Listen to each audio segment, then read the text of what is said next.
jahilin malami. To me kike so in ce miki? Bayan na gaya miki, hakuri za ku yi. Idan Allah ya sa na dawo, sai a bada abin da za a yi. Ka san ba abin da za a daura nan wani.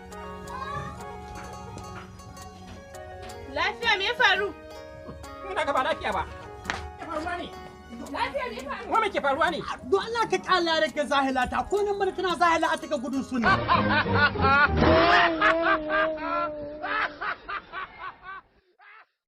Albishirin ku al'ummar duniya gabaki daya ku ce mini goro.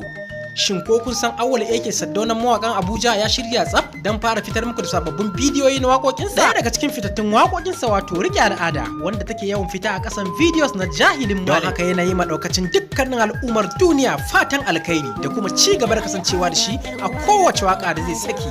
Ga nambar wayansa nan ga dukkanin masu buƙatar talla ko kuma suna ko biki ko birthday za ku iya tuntubar sa a wannan lambar waya kamar haka don samun shi a duk sanda kuke so. Al'adar Hausa rike al'ada dan uwa rike al'ada rike al'ada dan uwa rike al'adar Hausa. Sadaka da kyare su suka dame ni na maso sai ki mazo kare da ki kore ni mace yar Hausa Fulani da nake nuni na fahimta tuni na gano ba kya da makusa. Rike al'ada